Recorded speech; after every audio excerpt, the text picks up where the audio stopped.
जय श्री बालाजी महाराज भक्तों। मैं प्रशांत बालाजी के चैनल बालाजी स्पिरिचुअल ज्ञान में आप सब लोगों का स्वागत करता हूं। आशा करता हूं आप सब कुशल मंगल होंगे। आपके स्नेह और प्रेम से हम भी कुशल मंगल हैं और हम बालाजी महाराज की पवित्र शक्तियों से कामना करते हैं कि बाबा आपके भंडार भरें और सदा आपके ऊपर अपनी अनुकंपा वर्षाए रखें।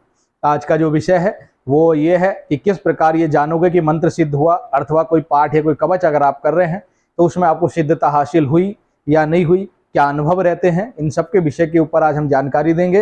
वीडियो को अंत तक जरूर देखिएगा और जिन लोगों ने चैनल को सब्सक्राइब नहीं किया है चैनल को सब्सक्राइब कर लेना, पास आए बेल आइकन को दबा देना जिससे आने वाली अपडेट, आने वाली वीडियो आप लोगों को मिलते रहें।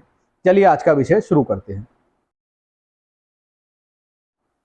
देखिए, जब आप साधना शुरू करते हैं, चाहे वो काली माता की साधना करो, बगलामुखी की साधना करो, दुर्गा जी की साधना करो, तारा माता की साधना करो, या किसी शक्ति की साधना करो, या हनुमान जी की साधना करो, हनुमान चालीसा का पाठ करो, कवच का पाठ करो, या किसी भी प्रकार का जाप अगर आप करते हो, यानी कि ग्रहण काल में अगर आप कर रहे हैं, चाहे वो सूर्य ग्रहण हो या चंद्र ग्रहण हो, या कोई खास तिथियां हैं, रवि पुष्य नक्षत्र हो, गुरु पुष्य नक्षत्र हो, पूर्णिमा हो, अमावस्या हो, जब आप ऐसी खास तिथियों पर, या महाशिवरात्रि हो, नव दुर्गाओं का समय हो, यानी कि 9 दुर्गों का समय है, गुप्त नवरात्रि का समय हो, जब ऐसे समय में आप कोई भी पाठ या कोई भी साधना करते हैं तो इसमें बिल्कुल भी मन में संशय ना रखें कि वो पाठ आपके लिए जागृत हुआ या नहीं हुआ।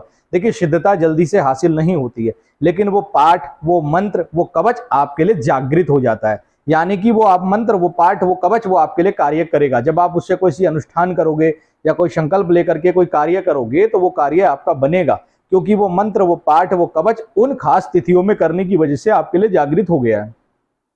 या अगर आप मान लीजिए 21 दिन की साधना कर रहे हैं, 41 दिन की साधना कर रहे हैं, तो कैसे पता चलेगा कि आपके पाठ कवच सिद्ध हुए हैं? देखिए, पहला तो आपको जानकारी ये दे देता हूं, जब भी आप किसी इष्ट देवता की अगर साधना करने बैठते हो तो आपकी जिज्ञासाएं उसमें बढ़ती चली जाती हैं। जैसे जैसे आप दिन ब दिन पूजा करने लगोगे आपका पूजा में और मन लगेगा।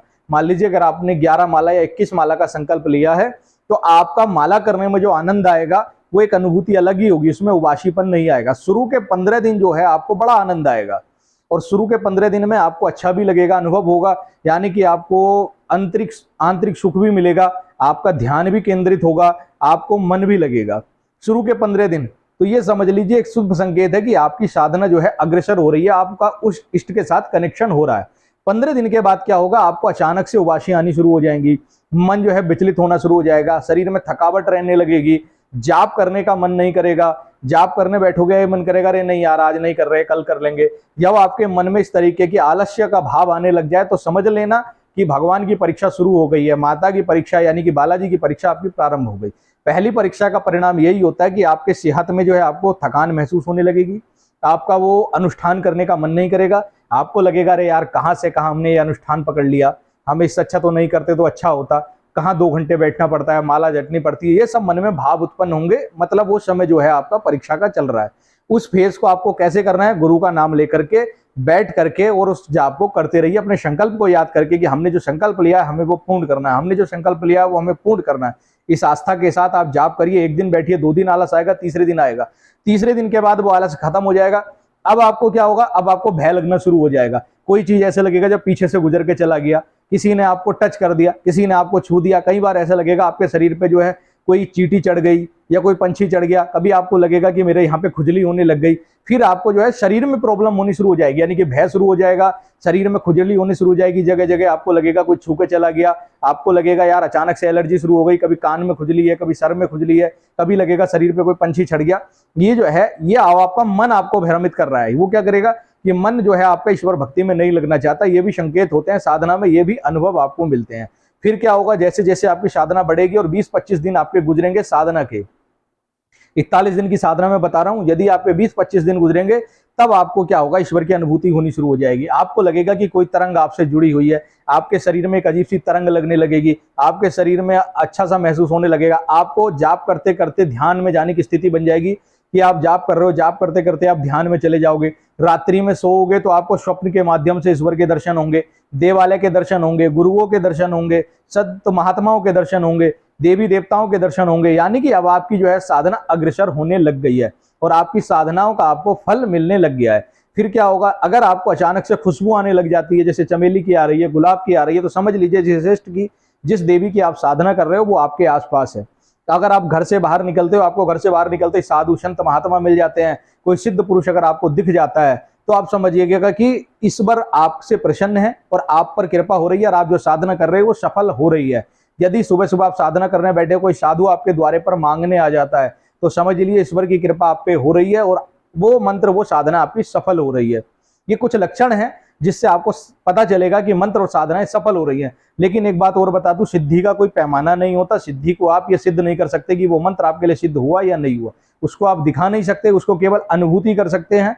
लेकिन जैसा आप सोचते हो वैसा ही आपके साथ होता है। यदि आपके मन में संशय है कि मेरा मंत्र सिद्ध हुआ या नहीं हुआ, हुआ या नहीं हुआ, तो वो मंत्र कार्य नहीं करेगा।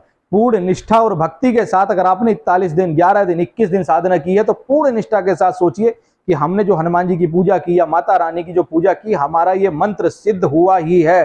तो वो मंत्र आपकी संकल्प शक्ति के साथ काम करेगा। आप जब भी उस मंत्र से झाड़ा लगाओगे किसी को, उसको आराम मिलेगा। वो मंत्र अगर आप बता देते हो कि आपका ये कार्य इतने दिन में हो जाएगा, इस मंत्र का जाप करिए, उस व्यक्ति का कार्य होगा, क्योंकि आपकी संकल्प शक्ति, आपकी दृढ़ शक्ति, आपकी इच्छा शक्ति ही बल देती है। ईश्वर क्या कहता है? ईश्वर कहते हैं कि हमें तुम्हारे संकल्प शक्ति को मजबूत करके तुम्हारे संकल्प को साकार कर देता हूं। अर्थात जो तुम्हारी संकल्प शक्ति है, उसी से ईश्वर इस संसार में आपकी मनोकामनाएं पूर्ण करते हैं।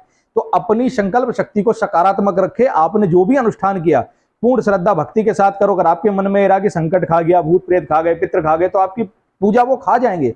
और अगर आपके मन में श्रद्धा विश्वास है कि मैंने हनुमान जी की साधना की है, मुझे लाभ मिला है, ये मंत्र मेरे लिए कल्याणकारी है, तो फिर वो है, फिर दुनिया की कोई ताकत उस मंत्र का प्रभाव आपसे नहीं छीन सकती। तो जो जो अनुभव मैंने आपको बताए हैं, ये वो बताए हैं जो हमें हुए हैं। लेकिन बहुत से लोगों को, हमारे पास फोन आया था, बहुत से लोगों को कुछ नकारात्मक चीजें भी दिखाई दी हैं, कुछ भूतिया चीजें भी दिखाई दी हैं, कुछ ऐसी चीजें दिखाई दी हैं कि उनको डर लग गया था, भयभीत लग गया था। ये सब लक्षण जो होते हैं साधना में होते हैं। अगर ऐसा अनुभव भी आपको होता है तो आपकी साधना सफल हो रही है और आप पूर्ण निष्ठा के साथ उस अनुष्ठान को करिए और एक ही मंत्र का अनुष्ठान बार बार करिए, क्योंकि देखो एक बार में सिद्धता हासिल नहीं होती। एक ही मंत्र का अनुष्ठान आप बार बार करिए, एक ही कवच का अनुष्ठान आप बार बार करिए। हर जो होली, दीपावली, ग्रहण काल है या रवि पुष्य नक्षत्र है, गुरु पुष्य नक्षत्र है, पूर्णिमा में, काली चौदस है, इन समय पे उन अनुष्ठान को करते रहिए। तो धीरे धीरे धीरे धीरे करके वो आपका मंत्र ऐसा हो जाएगा कि वो आपके रोम रोम में रम जाएगा। और जब वो आपके रोम रोम में रम जाएगा तो वो मंत्र फिर आपका ब्रह्मास्त्र की तरह काम करेगा। हम क्या करते हैं, 21 दिन की साधना कर ली और फिर हम उस मंत्रों को भूल जाते हैं। उस मंत्र को डेली अपने पठन पाठन में रखिए और समय समय पर शुभ तिथियों पर उसका अनुष्ठान करते रहे, चाहे वो आप कवच करते हो या मंत्र जाप करते हो, और पूर्ण निष्ठा श्रद्धे के साथ करिए। उम्मीद करता हूं आपको दी हुई जानकारी से समझ में आया होगा कि मंत्र जाप का क्या प्रभाव होता है और कैसे आपको पता चलेगा, क्या क्या अनुभव होते हैं। और जिन लोगों ने हमारे चैनल को सब्सक्राइब नहीं किया है, हमारे चैनल को सब्सक्राइब कर देना, पास आए बेल आइकन को दबा देना, जिससे आने वाली अपडेट, आने वाली वीडियो आप लोगों को मिलते रहे। हम आपके लिए लेकर आते हैं बालाजी से जुड़ी जानकारी। जय श्री राम, जय श्री बालाजी महाराज, जय महाकाल।